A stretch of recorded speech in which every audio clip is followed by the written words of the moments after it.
إن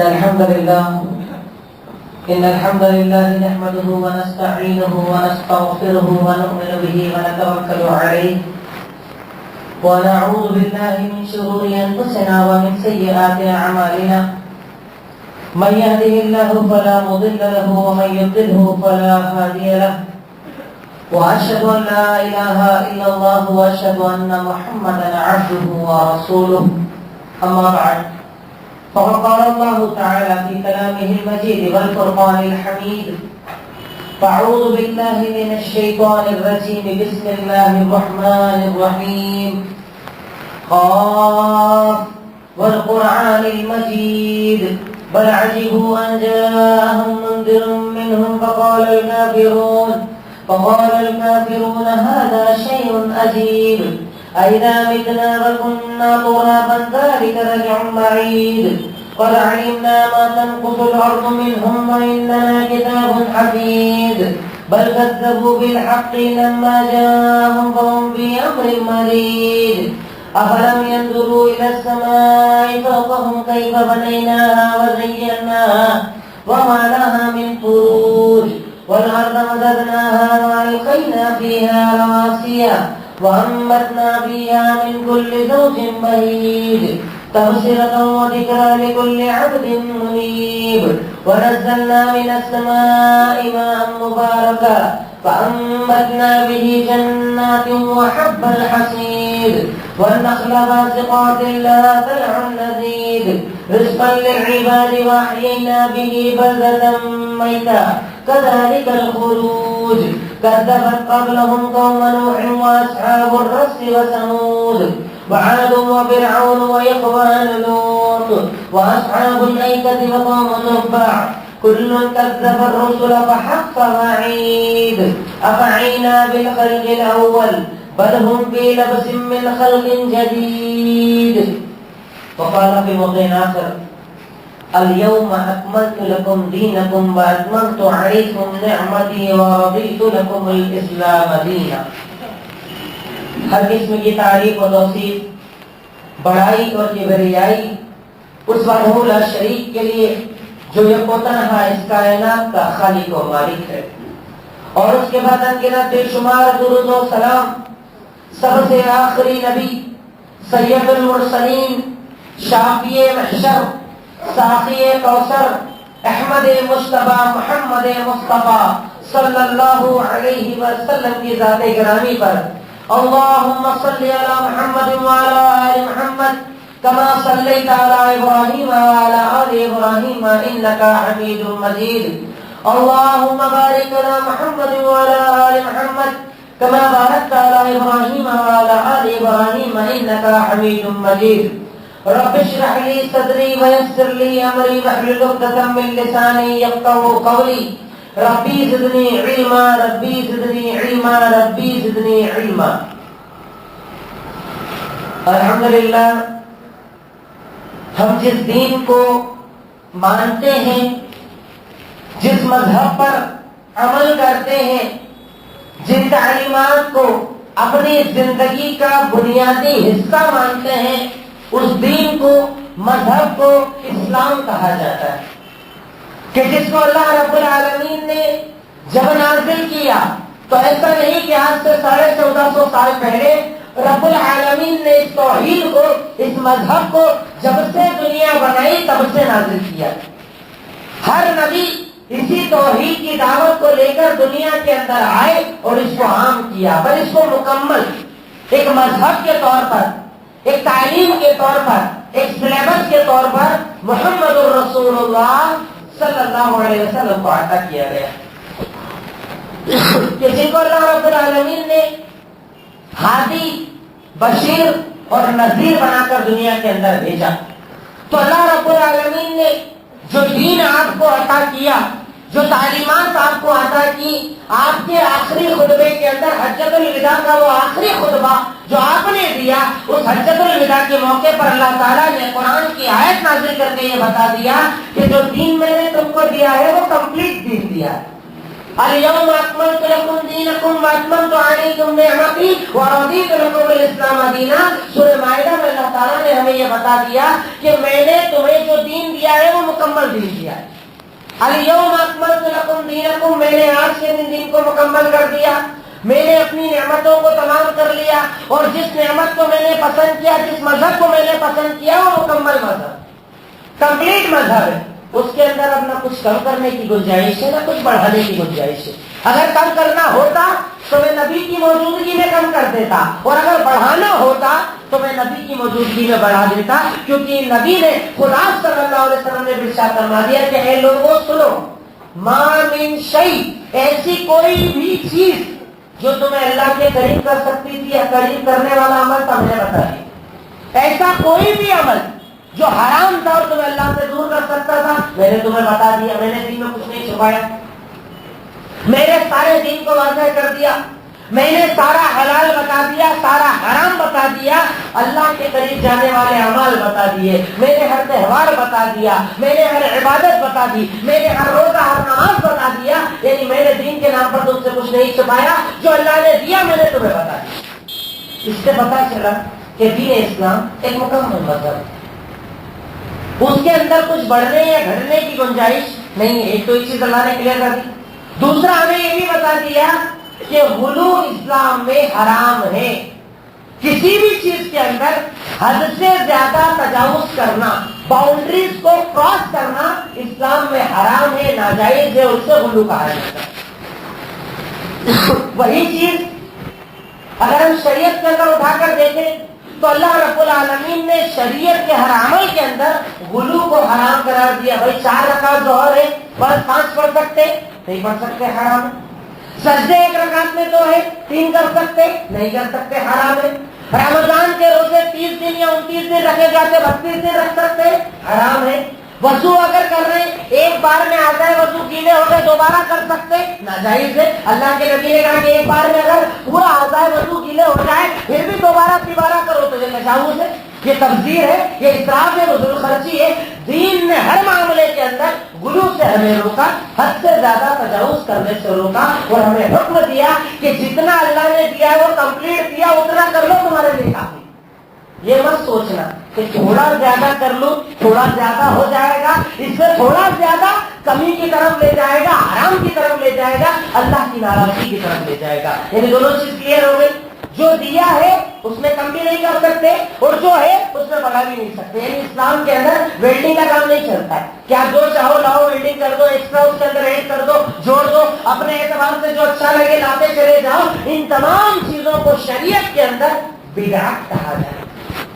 دین میں نئی چیز لانا، نئی نماز، نیا روزہ، نئی رات، نئی عید، نیا تہوار، کچھ بھی اگر آپ دین کے اندر لائیں گے تو شریعت کی نظر میں، قرآن اور حدیث کی نظر میں، اصطلاح کی نظر میں اسے بدعت کہا جاتا ہے. وہ بدعت جس کے بارے میں حضرت عائشہ صدیقہ سے روایت آتی ہے، آپ نے ارشاد فرمایا کہ اللہ کے نبی نے ارشاد فرمایا، 2 چیزیں ہمیں بتائی.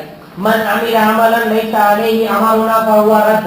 اگر تم میں سے کسی انسان نے ایسا عمل کیا جس پر ہمارا حکم موجود نہیں ہے، وہ مردود ہے، اس کے منہ پر مار دیا جائے گا. من عمل عملا لیس علیہ امرنا فہو رد. یعنی ڈائریکٹ پورا ہی نیا لے کر آ گیا، ہم نے دیا ہی نہیں، پورا خود سے نیا لے کر آ گیا، ہم کیا کریں گے؟ اس کے منہ پر مار دیں گے. نئی نماز، نیا روزہ، نئی زکات، نیا حج، کوئی بھی نیا کام کرے گا تو ہم نے نہیں بتایا، تیرے منہ پر مار دیا جائے گا. اچھا ہم نے بتایا اور اس کے اندر زیادہ ایڈٹ کر رہا ہے، زیادہ کر رہا ہے تو ارشاد فرما دیا کہ من احدث فی امرنا ھذا ما لیس منہ فہو رد.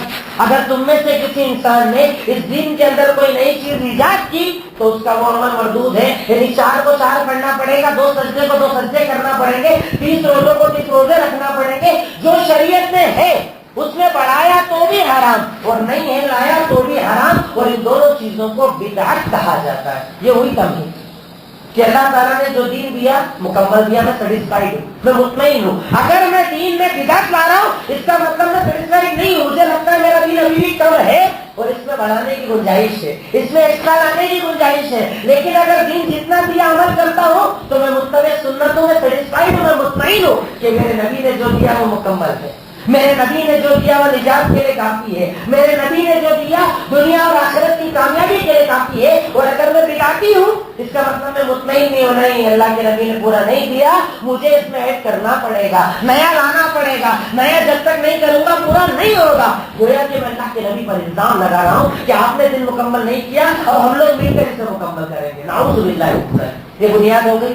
سنت کو ہم نے سمجھ لیا, بدعت کو ہم نے سمجھ لیا, اور یہ تمیز سمجھ لی کہ اسلام کے اندر غلو حرام ہے, اسلام کے اندر حد سے زیادہ تجاوز کرنا حرام ہے. اور خود اللہ کے نبی صلی اللہ علیہ وسلم نے ایک دو نہیں کئی کتابوں کے اندر یہ روایت موجود ہے. آپ نے ارشاد فرمایا لا تطرونی کما اطرت النصارى عیسی ابن مریم انما انا عبد فقولوا عبد اللہ ورسولہ.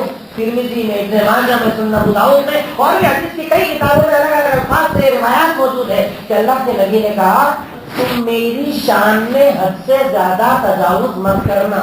یعنی میں جو ہوں نا, میں جو ہوں بہت ہوں, بہت ہے میرا مقام, بہت ہے میرا مرتبہ. کوئی نبی رسول میرے مقام مرتبے کو نہیں پہنچ سکتا ہے. میں سب سے اعلیٰ مقام اللہ نے مجھے دے دیا.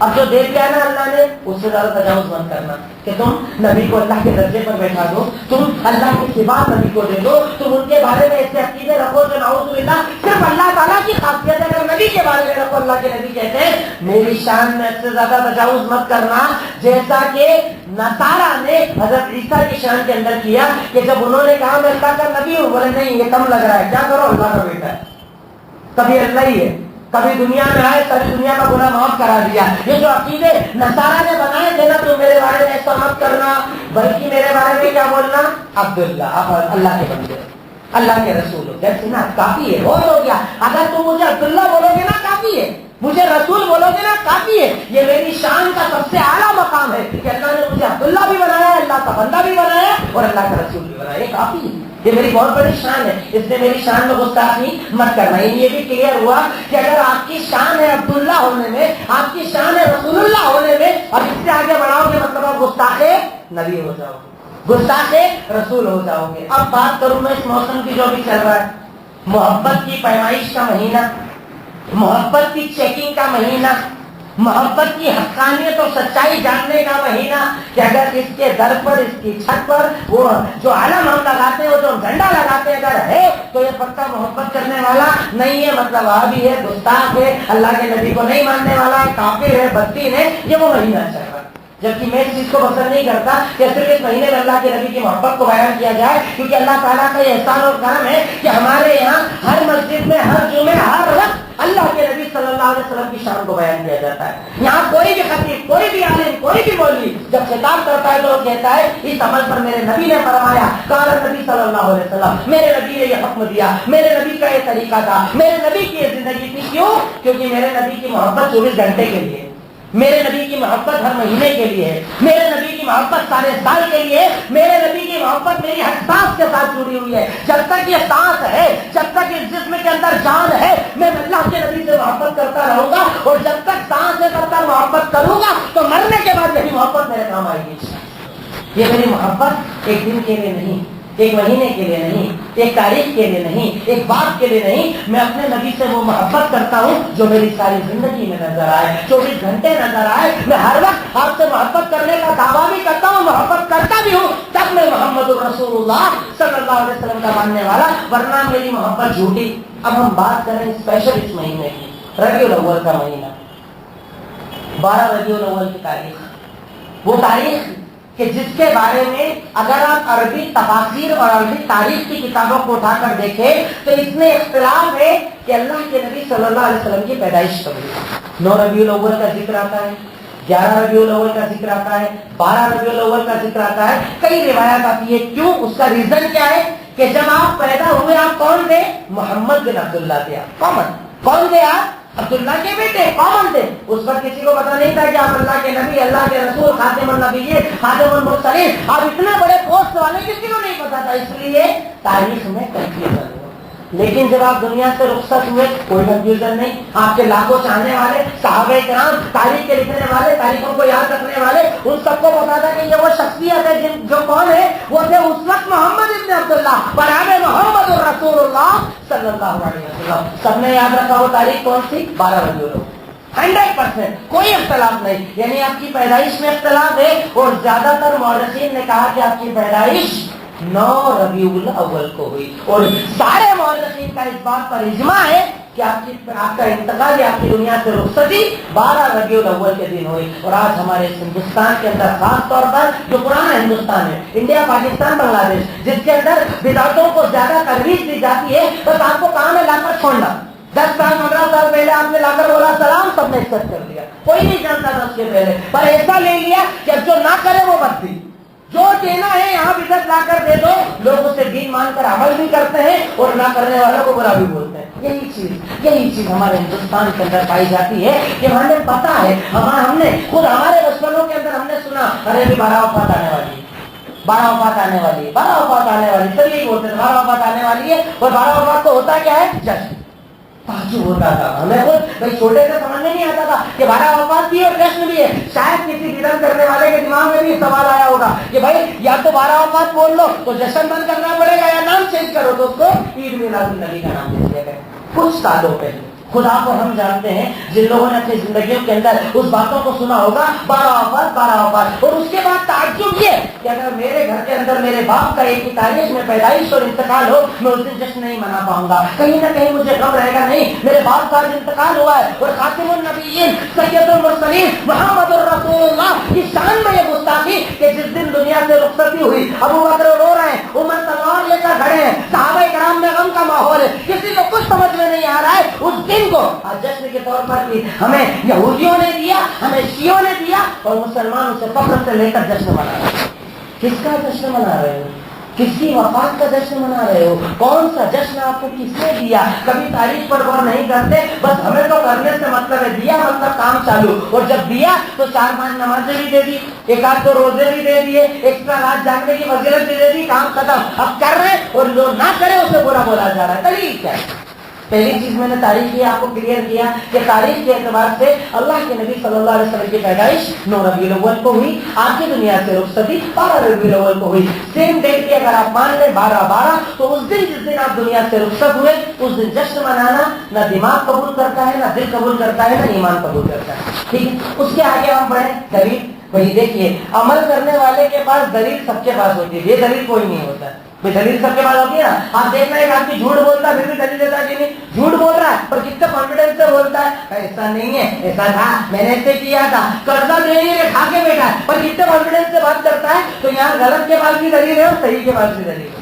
دلیل ہونا بات ضروری نہیں ہے کہ بھائی اس کے پاس تو دلیل ہے، دلیل کون سی ہے وہ جاننا ضروری ہے. سب سے بڑی، سب سے بنیادی، سب سے اہم جو دلیل پیش کی جاتی ہے وہ واقعہ ہے ابو لہب کا، جو خواب کے اندر ابو لہب کے بارے میں اس کے گھر میں کسی نے دیکھا تھا. یہ پتہ نہیں ہے کس نے دیکھا تھا، تاریخ میں ذکر نہیں ہے. اور بتانے والے کون؟ عروہ ڈائریکٹ بیان کرتے ہیں کہ کسی ابو لہب کے گھر والے نے گھر کے اندر خواب میں دیکھا کہ ابو لہب خواب میں نظر آیا، بڑی بری حالت میں نظر آیا. گھر والوں نے پوچھا تیرا حال کیا ہے؟ کہا حالات بڑے خراب ہیں، جہنم کے اندر بڑا عذاب ہے، پر ایک دن ہفتے میں پورے سال میں ایک دن مجھ پر ذرا رحم کیا جاتا ہے. اور انگلی دکھا کر کہا کہ انگلی کے اتنا، ایک انگلی کا اشارہ کیا کہ اس انگلی کے برابر مجھ پر رحم کیا جاتا ہے. کہا وجہ کیا ہے؟ کہا وجہ یہ ہے کہ جب میرے پاس سویبہ نام کی لونڈی آئی تھی اور اس نے آ کر یہ بشارت دی تھی کہ تیرے بھائی عبداللہ کے گھر بیٹا پیدا ہوا ہے. کون؟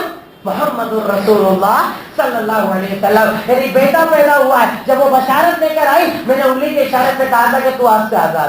تو جو اشارہ انگلی سے کیا تھا نا، اس وجہ سے اس انگلی کے برابر رب العالمین مجھ پر انعام کرتا ہے، مجھ پر احسان کرتا ہے. ہائے دلیل اتنی بڑی کہ جب ابو لہب کو فضیلت مل سکتی ہے تو اگر ہم جشن منائیں تو ہمیں کیوں نہیں ملے؟ اب سب سے پہلی چیز، خواب دیکھنے والا کون؟ ابو لہب. تعجب ہوتا ہے. دیکھیے آپ لوگوں کے سامنے حدیث بیان کرتے یہ حلال ہے اللہ کے نبی کا فرمان، یہ حلال ہے ابو بکر صدیق نے کہا، یہ حلال ہے عمر بن خطاب نے کہا، یہ حلال ہے ابو ہریرہ نے کہا، یہ حلال ہے عائشہ نے کہا. وہ سب نہیں مان رہا ہے. ابو لہب کون؟ کہ جب اللہ کے نبی نے کہا قل لا الہ الا اللہ تفلحوا، کہا اللہ کے سوا کوئی عبادت کے لائق نہیں، کامیاب ہو جاؤ گے. وہ ابو لہب جو بولتا ہے میرے ہاتھ ٹوٹ جائے گا، اس کے لیے جمع کیا جمع کرنا کہ ہاتھ ٹوٹ جائے کہ اس کے لیے جمع کیا ہے. وہ ابو لہب کہ جس کے بارے میں اللہ تعالیٰ نے پوری قرآن میں سورت نازل فرما دی، تب ابو لہب کے دونوں ہاتھ ٹوٹ جائے، وہ برباد ہو جائے. وہ ابو لہب جس پر اللہ کی لعنت ہے، وہ ابو لہب جس سے اللہ ناراض ہے، وہ ابو لہب جس کے دونوں ہاتھ ٹوٹ جائے اللہ نے کہا ہے، وہ ابو لہب خواب میں دیکھتا ہے اور اس کے خواب کو دلیل مانا جاتا ہے۔ سب سے پہلی چیز ابو لہب کون؟ ابو لہب کافر، کیا اس کا خواب دلیل ہوگا؟ ہرگز نہیں۔ دوسری چیز، ابو لہب کا یہ خواب دیکھا کس نے؟ وہ پرسن کون، وہ آدمی کون، وہ عورت کون؟ کافر مسلمان کوئی نہیں جانتا، اس کا کوئی نام تاریخ میں ذکر نہیں کیا گیا، اور ایسی حدیث کو منقطع کہا جاتا ہے جس کی سند ٹوٹی ہوئی ہوتی ہے، اس حدیث کو منقطع کہا جاتا ہے کہ عروہ یہ نہیں بتا رہے کہ کس نے خواب میں دیکھا، اور ایسی حدیث پر عمل نہیں کیا جاتا ہے۔ تیسری چیز، خواب سچا کس کا ہوتا ہے؟ ہر ایک کا۔ بھئی اگر آج میں خواب میں دیکھوں کہ میں نے دیکھا ہے مغرب 4 رکعت ہوگی، میں خطبہ دے کے بولوں میں نے دیکھ لیا تھا خواب میں کہ مغرب 4 رکعت ہوگی، کل سے 4 رکعت پڑھیں گے اپن؟ نہیں۔ کیوں؟ آپ کون؟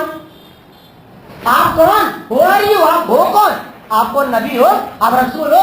دلیل خواب ہوتا ہے صرف نبی کا، کہ اگر نبی خواب میں بھی کوئی بات بتا دے کہ نبی نے کہا کہ میں نے خواب میں یہ عمل دیکھا، مطلب وہ دلیل، کیونکہ اللہ تعالیٰ نے کہا کہ نبی کا خواب سچا ہوتا ہے۔ امتی کا خواب سچا ہو یا نہ ہو یہ کنفرم نہیں ہوتا، امتی کا خواب دلیل نہیں ہوتا ہے۔ دوسرا پوائنٹ یاد رکھیے گا کہ امتی کا خواب دلیل نہیں ہوتا ہے۔ مان لو ابو لہب نے دیکھا، ابو لہب کے بارے میں خاندان والوں نے دیکھا، پر ابو لہب کا خواب دلیل ہو، یہ کہاں سے پتا چلا؟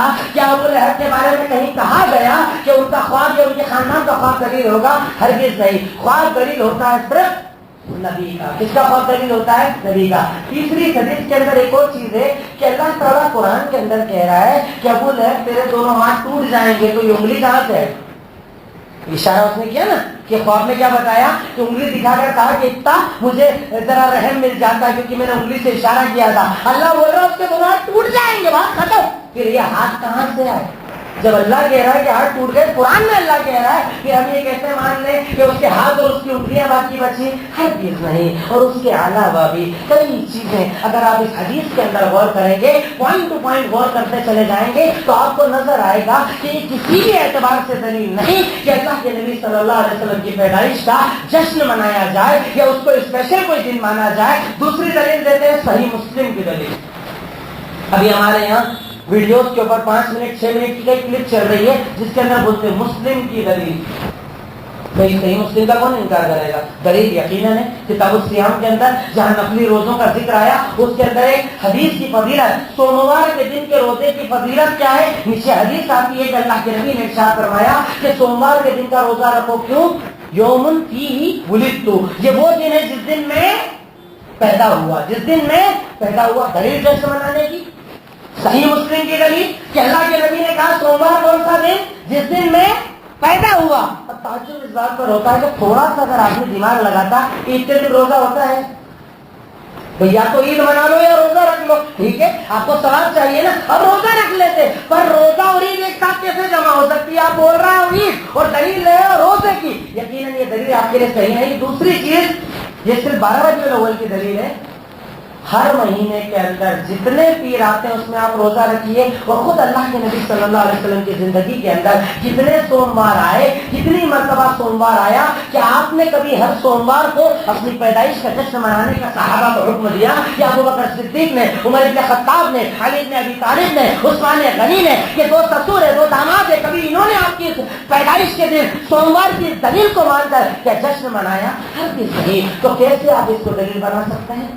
تیسری دلیل قرآن کی ایک آیت، قل بفضل اللہ ورحمتہ، کہہ دیجئے کہ اللہ کا فضل اور اللہ کی رحمت جب تم میں ملے تو اس بات پر خوشی کا اظہار کرو۔ بتاؤ اللہ کے نبی کی پیدائش سے بڑی کوئی فضل ہے؟ اللہ کے نبی کی پیدائش سے بڑا کوئی فضل ہے؟ نہیں۔ تو ہم اس دن کیوں نہ خوشی منائیں؟ اللہ تعالیٰ قرآن کے اندر کہہ رہا ہے۔ اب ایک چیز آپ سمجھیں، قرآن کو ہم کیسے سمجھتے ہیں؟ صحابہ کی تفسیر سے۔ بھئی قرآن کی اگر کوئی بھی آیت سمجھنا ہو کہاں سے سمجھتے ہیں؟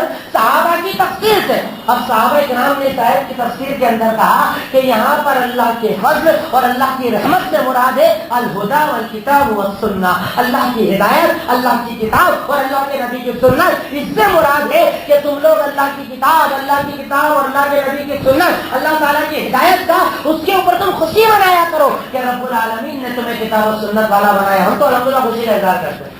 ہم تو ہمیشہ خوش ہوتے ہیں کہ اللہ تعالیٰ نے ہمیں کتاب اور سنت والا بنایا. ہفتے میں ایک بار نہیں, مہینے میں ایک بار نہیں, سال میں ایک بار نہیں, ہم پورے سال خوشی مناتے ہیں کہ رب العالمین نے ہمیں کتاب اور سنت والا بنایا ہے, ہمیں دین پر عمل کرنے والا بنایا ہے. اور ایک بڑی دلیل دیتے ہیں محبت. چلو ٹھیک ہے, ساری دلیل چھوڑ دو, تمہیں اللہ کے نبی سے محبت ہے کہ نہیں ہے؟ محبت تو منا لو, کوئی محبت ہے تو منا لو. اب محبت کے پیمانے کے اندر دیکھو کہ آپ کی محبت ان ابو بکر صدیق سے زیادہ ہے کہ جو ہجرت کے سفر میں جب آپ کو لے کر چلے تو کبھی آگے, کبھی پیچھے, کبھی دائیں, کبھی بائیں, صرف اس لیے چلتے تھے کہ اللہ کے نبی نے پوچھا ابو بکر ایسے کیوں چل رہے ہو؟ کہا مجھے ڈر لگتا ہے کہ کہیں سے تیر آنے والا ہے تو میں آگے آ جاتا ہوں کہ تیر مجھے لگ جائے, پیچھے سے ڈر لگتا ہے تو پیچھے آ جاتا ہوں, دائیں بائیں سے ڈر لگتا ہے تو وہاں چلے جاتا ہوں, صرف اس لیے کہ اللہ کے نبی آپ سے اتنی محبت ہے کہ میں اس بات کو پسند کرتا ہوں کہ کوئی بھی تیر آئے تو آپ کو نہ لگے میری جان چلی جائے, پر میں چاہتا ہوں کہ آپ کی حفاظت ہو جائے. بتاؤ کہ اس ابو بکر صدیق سے زیادہ آپ کی اور ہماری محبت ہے.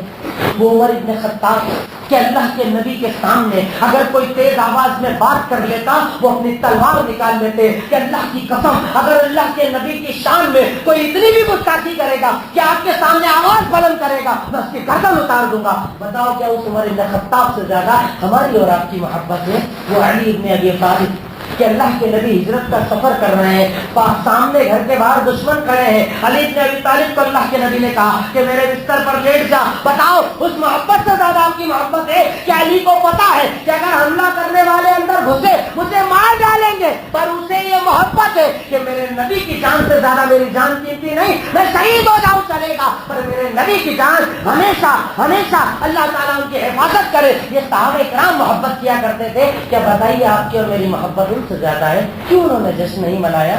اور وہ صحابہ کرام, وہ مہاجر صحابہ کرام, وہ انصاری صحابہ کرام کہ جب اللہ کے نبی صلی اللہ علیہ وسلم ہجرت کر کے مدینہ آئے, غزوہ بدر کا موقع تھا. غزوہ بدر کے موقع پر جب اللہ کے نبی نے پوچھا اشیروا علیہ ایھا الناس, اے لوگوں مجھے مشورہ دو, اے لوگوں مجھے رائے دو, اے لوگوں بتاؤ میں کیا کروں, تو وہ صحابہ کرام جنہوں نے کہا کہ ہذه اموالنا بین یدیک, اے سید المرسلین یہ ہمارا سارا مال آپ کے سامنے رکھا ہے, جو چاہو کر لو, کچھ نہیں بولے. یہ محبت نہیں تو کیا؟ اے اللہ کے نبی سنیے, یہ ہماری جان آپ کے ساتھ ہے. آپ اگر بولو گے نا سمندر میں کود جاؤ, ایک آپ کے پیچھے نہیں ہٹے گا, ان سب سمندر کے اندر کود جائیں گے. آپ حکم کرو, ہم عمل کرنا چاہتے ہیں. بتائیے کہ آپ کی اور ہماری محبت ان صحابہ کرام سے زیادہ ہے, کیوں انہوں نے جشن نہیں منایا؟ اچھا محبت تو ٹھیک ہے, ہمارے یہاں ایک اور دلیل دی جاتی ہے, اچھائی تو ہے, جو ہر بدعت کے بارے میں ہمارے یہاں بولتے ہیں یہ اچھائی تو ہے, منا لیے تو کیا دقت؟ بہت ساری دقت ہے, اچھا نہیں ہے. کیوں؟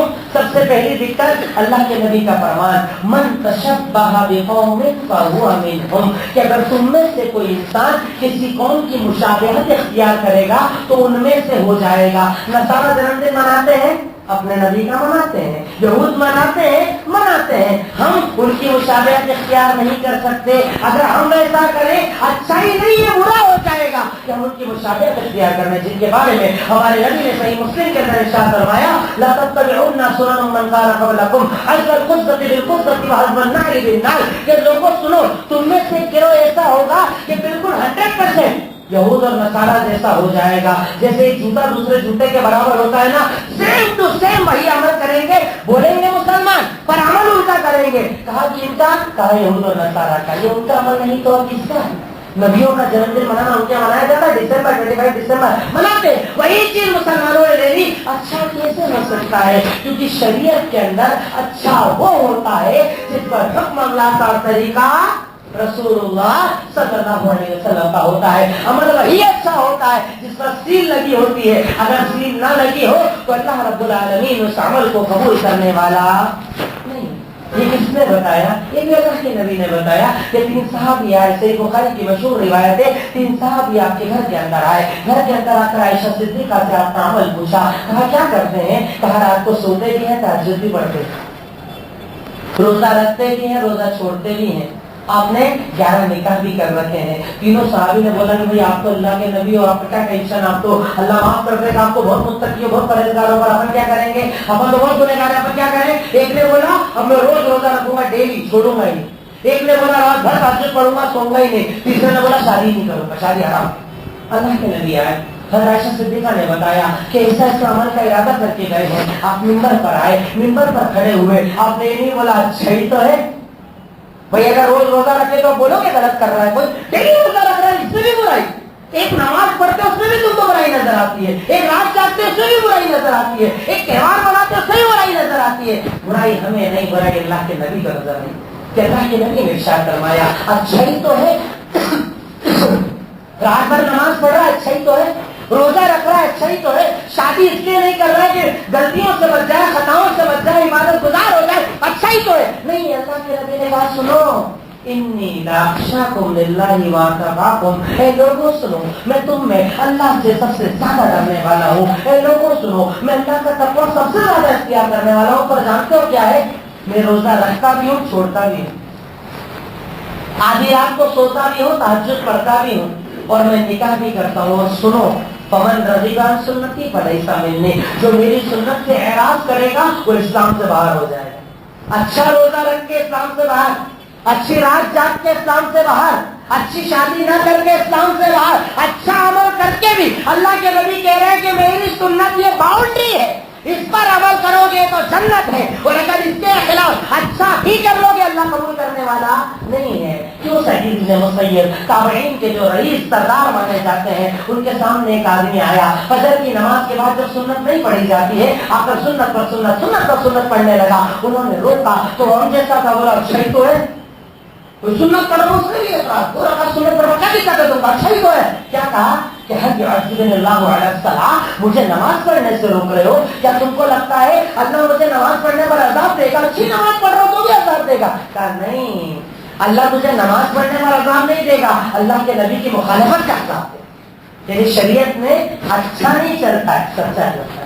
حکم اللہ کا طریقہ رسول اللہ کا۔ دیکھیے جمعہ کے اندر بڑا مختصر وقت ہوتا ہے، پھر بھی میں نے کوشش کی کہ اس ٹاپک کے اوپر مختصر سی کچھ باتیں آپ کے ذہن کے اندر رہے تاکہ ان باتوں کو آپ ذکر کر سکیں۔ جیسے جو میں نے باتیں آپ کے سامنے ذکر کسی ایک منٹ کے اندر اس کا ریوائز کر دوں تاکہ باتیں آپ کے ذہن کے اندر رہ جائے۔ میں نے تمہید کے اندر بتایا کہ اسلام ایک مکمل ہے، اس کے اندر کمی زیادتی کی گنجائش نہیں ہے۔ اسلام نے ہمیں غلو سے روکا ہے، حد سے زیادہ تجاوز سے روکا ہے۔ اسلام نے اس عمل کو جو دین کے اندر ایڈ کیا جائے بدعت کہا ہے، وہ بدعت ہے جسے اللہ تعالیٰ پسند نہیں کرتا۔ چوتھے نمبر پر میں نے آپ کے سامنے کچھ دلیلیں رکھی جس میں ابو لہب کا واقعہ جو آپ لوگوں سے سنیں گے، سوموار کے دن کے روزے کی فضیلت جو لوگ بیان کرتے ہیں، وہ قرآن کیا ہے جس میں خوشی کا ذکر ہے لوگ بیان کرتے ہیں، آپ اس کو اپنے سامنے رکھیں۔ محبت کا دعویٰ جو لوگ کرتے ہیں کہ یہ محبت ہے اللہ کے نبی کی، میں نے کچھ دلیلیں آپ کے سامنے رکھی صحابہ کرام کے ذریعے، کیا وہ محبت کرنے والے نہیں تھے؟ اور آخری میں نے ذکر کیا کہ اچھا ہی تو ہے، اس کا جواب میں نے آپ کے سامنے صحیح بخاری کی حدیث رکھی، اس ایک حدیث کو اپنے سامنے رکھ لیں گے، انشاءاللہ باتیں بہت زیادہ کلیئر ہو جائے گی، بات بتانا بھی آسان ہوگی، سمجھنا اور سمجھانا بھی آسان ہوگی۔ پر ایک آخری بات کہ چونکہ یہ جذبات سے جڑا ہوا ٹاپک ہے، بھائی جو لوگ ہمارے یہاں مناتے ہیں وہ جذبات کے ساتھ مناتے ہیں، بڑے جذبات ہوتے ہیں ان کے، تو اس لیے کوئی بھی بات کرنے کے پہلے 10 بات سوچیے۔ آپ کا اخلاق اچھا ہو، آپ کا انداز اچھا ہو، بتانے کا طریقہ اچھا ہو، اور ڈائریکٹ حملہ سنے گا وہ آپ کی بھائی جو آپ عمل کر رہے ہو نا، بتائیے ایسا اللہ کے نبی نے کیا، ابو بکر صدیق نے کیا، عمر بن خطاب نے کیا؟ اچھا میں جاہل ہوں، مجھے بتائیے نا آپ کیوں یہ عمل کرتے ہیں؟ جب آپ محبت سے بات کریں گے نا اللہ تعالیٰ آپ کی باتوں کے اندر اثر ڈالے گا، اور آپ ڈائریکٹ فائرنگ شروع کر دو گے، یا رام یہ بدعت، تم جہنمی، تو بولے گا تو آگے تو کافر تو بدترین کام کرو۔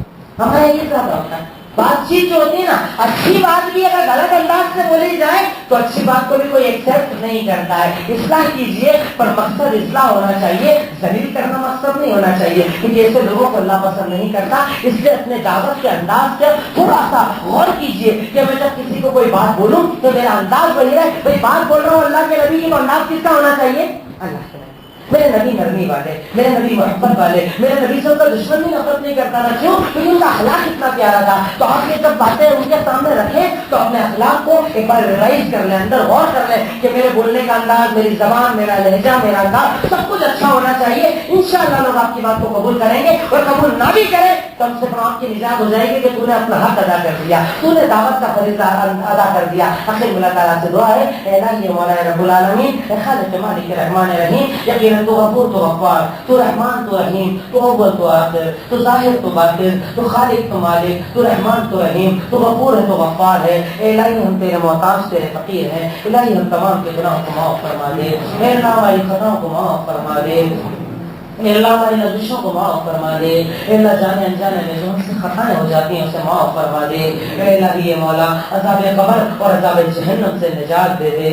اے اللہ ساری امت پریشان ہے, عجیب سا فتنوں کا دور ہے, ہر طرف ٹینشن اور تکلیفوں کا دور ہے. اے الہی مولا اس دور کے اندر اس پوری امت کی مدد فرما دے. اے اللہ جو مظلوم ہے ان کی مدد فرما دے. اے اللہ وہ علاقے وہ لوگ جو تکلیف میں زندگی گزار رہے ہیں الہی ان پر آسمان سے اپنی مدد نازل فرما دے. اے اللہ تیرے دین کے راستے میں کوششیں کرنے والوں کے اوپر اپنے لشکروں کو نازل فرما دے. اے اللہ ان کی مدد فرما دے. اے اللہ ان کی مدد فرما دے. اے اللہ اپنی جماعتوں کو اپنی سبوں کو ایک کرنے کی ہمیں توفیق عطا فرما دے. اے اللہ ہم جو ٹوٹے ہوئے ہیں ہمیں آپس میں جڑنے کی توفیق عطا فرما دے. اے اللہ کاروبار کی تنگی کا انتہائی درجہ عالم ہو چکا ہے, لوگ کاروبار سے بہت زیادہ پریشان ہیں, لیکن تو جب چلانے پر آئے کوئی روکنے والا نہیں. اللہ حلال کاروبار کے اندر خوب برکت عطا فرما دے. اے اللہ حرام رزق سے بچا لے. اے اللہ حرام رزق سے بچا لے. اے اللہ ہمارے وہ بھائی جو قرضوں میں ڈوب گئے ہیں اللہ ان کو نکلنے کے لیے راستے بنا دے. اے اللہ قرضوں سے نکلنے کے راستے بنا دے. اے اللہ ہمارے وہ بہن اور بھائی جو رشتوں کے لیے بیٹھے ہیں اللہ کو ان کے توحید پرستوں میں رشتے کرا دے. اے اللہ توحید پرستوں میں رشتے کرا دے. الہی جو اس تکلیف کے عالم میں پیسوں کی تنگی کے عالم میں بھی بیماریوں سے جوجھ رہے اللہ رب العالمین تو نے شفا کاملہ اور عاجلہ عطا فرما دے. اے اللہ ہم سے ہر ایک کو اتنی طاقت دے کہ ان بیماروں کے ساتھ کھڑے ہو کر چاہے جسمانی طور پر چاہے مالی طور پر ہم تمام کو ان کی مدد کرنے کی توفیق عطا فرما دے. اے اللہ ہمارے اندر جو یہ کنجوسی کا جذبہ ہے اسے نکال کر آگے بڑھ کر لوگوں کی مدد کرنے کی ہمیں توفیق عطا فرما دے. وآخر دعوانا الحمدللہ رب العالمین.